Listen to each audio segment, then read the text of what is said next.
Hello everyone, welcome into today's video. So today what we're going to be covering is a really cool case study from the last 30 days that we had with a brand.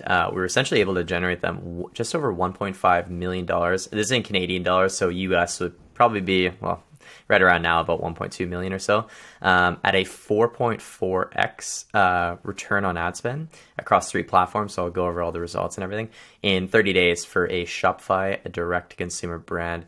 So with this ROAS and basically amount generated, it essentially came out to about $1.2 million in actual return on ad spend. So basically the revenue minus the advertising costs. So actual return on ad spend came out to $1.2 million because we spent about $352,000 across the 3 platforms. So I'll go over all the results here shortly, and then basically all the learnings as well. So you can take with it what you will from, basically it doesn't have to be just from obviously a November time period with Black Friday, but Christmas or any other promo period. Or this strategy works really well if you're launching, a new collection or new product and all that kind of stuff. So very valuable stuff.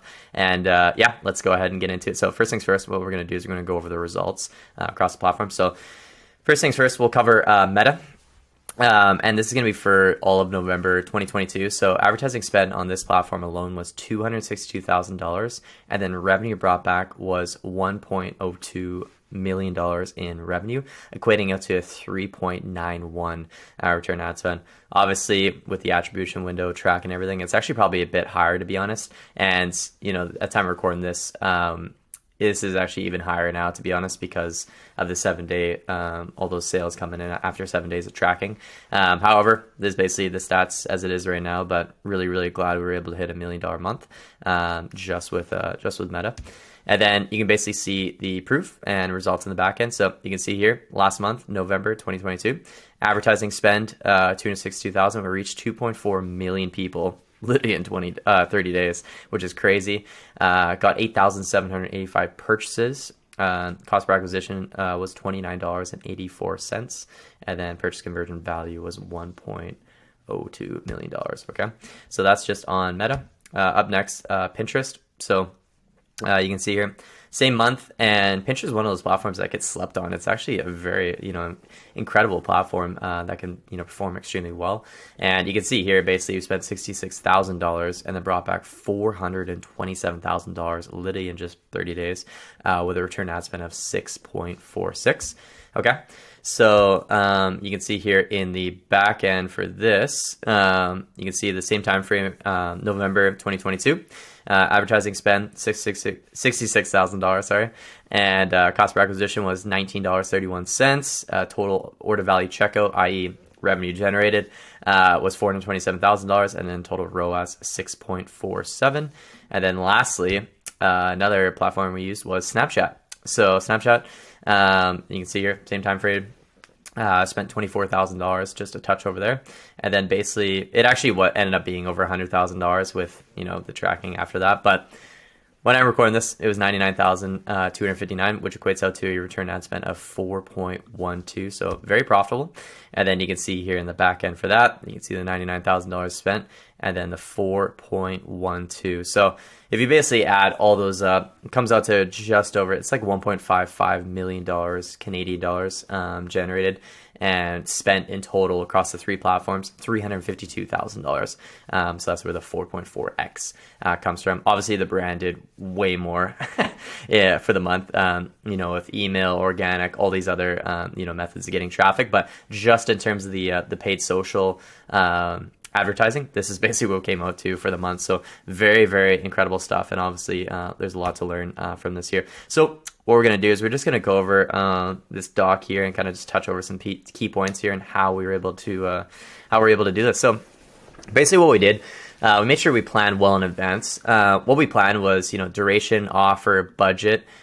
We wanted to really lock those things in. So we're just going to cover those in more detail and then kind of cover over some of the ads that we use with the budget, all that kind of stuff. So basically, in terms of the duration, what we found and what we've continuously found is the results are actually much stronger a week before Black Friday than the actual Black Friday weekend. So we launched essentially, let's say Black Friday is on the Friday. So we launched not the Wednesday right before it, but the Wednesday previous. So that basically gave us about a week and a half time period before we launched. And that Wednesday was the single best day because we had the huge launch. There was, email, organic, all these other channels basically all just pushing for that huge launch on Wednesday. Had an amazing day. I think just on the paid advertising platforms, just on that one day, I think it was about like 150, almost $200,000 just in that one day. So you can see like almost a fifth of the revenue came from like literally that day, essentially. So that's just on the Meta platform. The other ones I didn't actually check, to be honest, but yeah, obviously huge day on the day that you launch. And to kind of go off the back of that, one mistake I see, a lot of brands doing is like not everything's in unison. So you want to make sure when you launch, like it sounds like common sense, but like, a lot of brands don't do it where, advertising launches on a separate day, then, actually, we're launching only to our email subscribers on this day and all this kind of stuff. We find it way stronger when everything just launches on one day. Email campaigns, organic, advertising, everything. It's just boom, one day. That's what we basically find works best. So yeah, like what I was saying, email, organic, influencers, everything. Everything's in use and the advertising, I should say also, yeah, and the advertising and advertising. So that way there's basically, and also another key point here is you want to make it like abundantly clear the offers going on, right? So you don't want to just have it just on the homepage, because a lot of our advertising, we actually just send straight to collections or individual products. So it's actually best to, make sure there's a banner on the top of the site with the offer, and it's like very, very clear, right? And then also in terms of the advertising, it's actually, we find it much stronger to create a set of campaigns and let them run the entire time rather than like constantly changing the offer. So an issue that we're having is like if you did like some sort of pre-Black Friday sale and then you pause those campaigns and you launch for like the Black Friday weekend and then you pause that and you launch another set of campaigns for Cyber Monday, the campaigns end up just losing their learnings. They lose all their momentum. So it's much stronger to create like one set of campaigns and let them run the entire duration. It just works so much stronger. And that's basically what we did. You'll see the budgets that we set up, and it was almost like everything was just planned out to a T. It was a huge setup process for the launch. And then as soon as it launched, like there wasn't really much like optimizing or much to do, because like everything was just, it was almost like it was just set up and just let it run, let it do its thing, and like don't interrupt it. Like it's just sometimes you don't want to be changing too many things in the back end, because then it just ends up impacting a lot of things. So that's what we found works a lot stronger. And then for us, what we did is we did November 16th and ended it on November 30th. So that was basically the time frame. So a couple of days essentially after Cyber Monday, essentially, and then, yeah, essentially started on that Wednesday, like a week and a half before Black Friday itself. So second point here is really the offer. So, I've seen out there like where, different brands will do like, 3 different tiers and all these different codes. And at the end of the day, you just don't want to confuse them. What we ended up doing was like an up to 40% off site-wide. Very simple, very clear. It doesn't mean everything was 40% off. It just means like essentially the way we had it is kind of like, it was essentially kind of tiered, like the more you spent, the higher the discount you got essentially. So it ended up getting up to 40% off. So you can structure however you want, but that's like a really nice, like, quote unquote, like sexy front end offer, I guess you could say, to really get a lot of traffic in the door.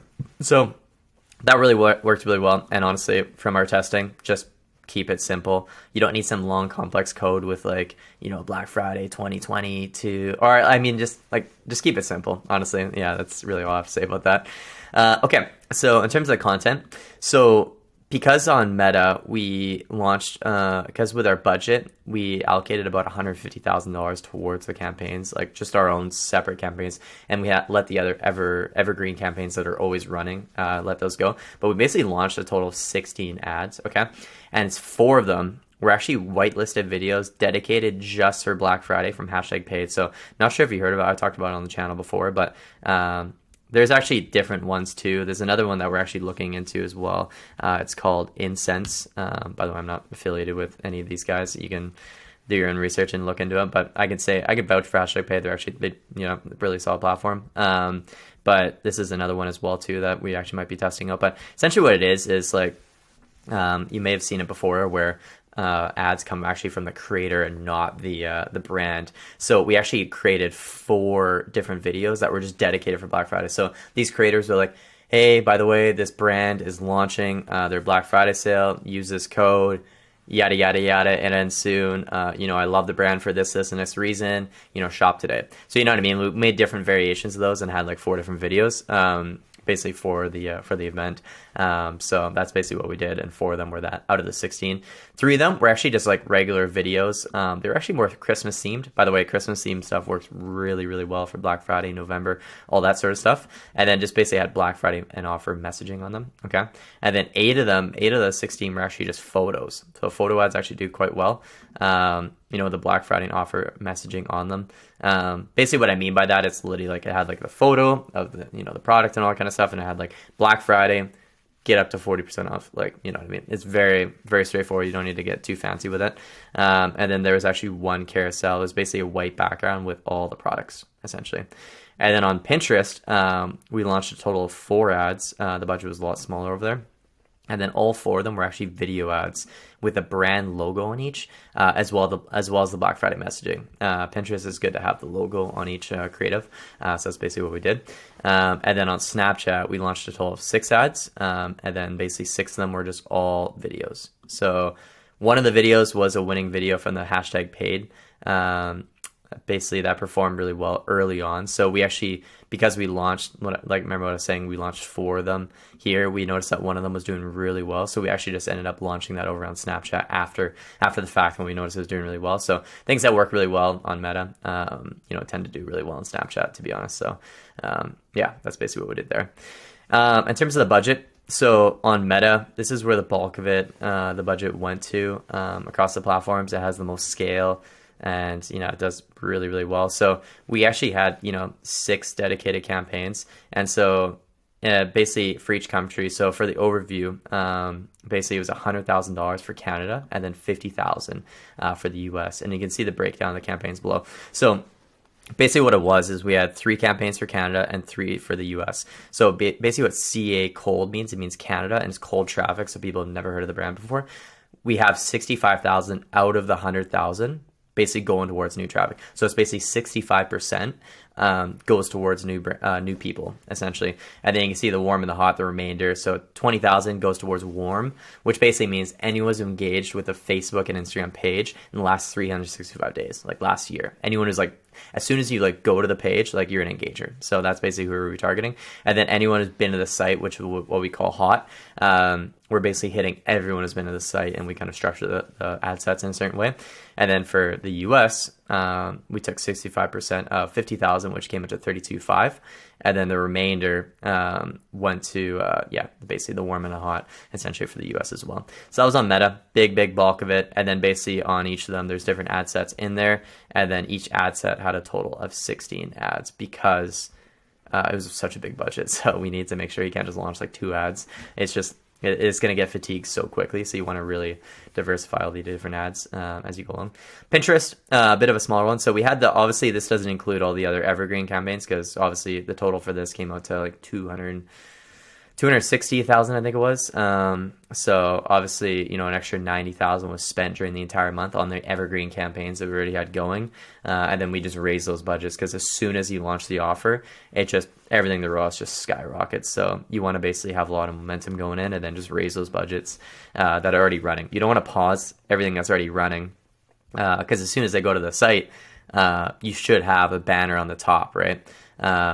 So that way it's like very, very clear. Anyway, you don't need to like pause everything that's already running, essentially. Pinterest, so basically launches $8,000 on Canada cold, and then $8,000 on US cold. We already had retargeting and everything running, so we just raised all those budgets as well. And then Snapchat, we did $8,500 on Canada cold, so going towards new people on Snapchat, and then $6K on US cold. So you can see basically bulk of it definitely went towards Meta, but spent about 66K on Pinterest. A lot of it was, there's only 11,000 that went to those dedicated campaigns. A lot of it was we just raised budgets that was already running, because those just started spiking, and we just raised those budgets to kind of scale those out and really squeeze out the most juice out of the results there. Now, to close it off, in terms of learnings and recommendations, what we found is what you want to do is just keep raising the bar each time. Obviously, we've been with this brand for since March of 2020, so that's about 3.5 years. So this is basically our third Black Friday we've done. we obviously did not start with, doing like, these kind of budgets beforehand. We kept raising the bar each time. So that's basically what you want to do, and what I'd really recommend. And obviously plan well in advance. I remember back in like 2020, we started like planning for Black Friday back in like, I think it was like July or August. It might have been like early August. It's just like we were already planning out Black Friday and already thinking about it. Even I thought it was a bit early, but it ended up being like really smart because you want to like plan out the content. Some of the stuff takes time, like planning out this content, getting these hashtag paid videos. You can't just do that a week before and think you're all good. Like we had this planned out like a month and a half in advance, like almost 2 months in advance. We were already planning that, and then we already got that in motion, got that all prepared. Got it across, because some creators there could be delays, you never know. So it's just, you want to make sure that you're well planned in advance and you're not panicking last second. You want to have solid structure to the campaigns. So if you follow more like this, for each country, doing a top of funnel, middle, lower, anyone who's like, brand new and like really solid, and basically structure the budgets really well. And then inside of each one, having your top like ad set groups, like your top interests for each one. So we actually stack different categories together. So I can go over that in another video. How that would be a whole separate video, to be honest. And I did cover it a bit on another video here on the channel. But yeah, you want to have solid structure all across every platform, right? Even on Pinterest, on Snapchat, everything. And also, the bigger the budget, the more ads / creatives you'll need. Like I was saying before, like the reason why we did like so many ads just on Meta is mainly because it was such a big budget. So obviously, if you got like a $2,000 budget, or like a $5,000 budget, or 10,000 or 20, you don't need as many ads. You could probably get away with like 4 to 6 or something, or maybe 4 to 8 per ad set. But obviously, if you're spending a lot more, you definitely want to go for that. And then also, if you're planning to spend like, you could probably even do a bit lower, but like definitely 50K plus, definitely look into leveraging creator whitelisting. Use any of these different platforms. They're a bit pricey, but well worth it, especially on the bigger budgets. Because the test that we did was when we basically ran the exact same video, exact same targeting, with basically the brand handle compared to the creator handle, it was about like 2.3x times more profitable. So like just over double as profitable. Mainly because I think a lot of consumers, they just check out as soon as they see the brand handle. So it's definitely something to consider. And yeah, it could work really well for your brand essentially. And then basically something to note too, like I mentioned earlier, is like this strategy can be used for like any promo campaign or new product or new collection launch. It means setting up the budgets like that, doing lifetime budgets, CBOs work really, really well. That was basically the strategy for them, rather than doing daily budgets. Because the nice thing about lifetime budget, say for instance you allocate like $10,000 for, from the 16th to the 30th, it's not going to just like for example, if you did the same thing like I don't know, $500 a day or something like that, then it has to spend $500 each and every single day. But if it has like an off day, or if it's doing really well, it's not going to spend more than that. Whereas a lifetime budget, if it basically is having a really good day, it's going to allocate more budget towards that day. And likewise, if it's having a bit of a worse day and not as many conversions, etc., it's just going to peel the budget down a bit. So really, really smart to do that. And lastly, is you want to make sure, especially here in 2022, going into 2023, you want to be leveraging multiple platforms. You don't want to just be on Meta alone. You don't want to just be on, only Google or something like that. You want to be spread out nicely and be really like omnipresent, essentially. So, Meta, Pinterest, Snapchat, work really, really well for this brand. So that's basically what we did. That way, basically the budget can get spread across. It's more diversified. It's more omnipresent.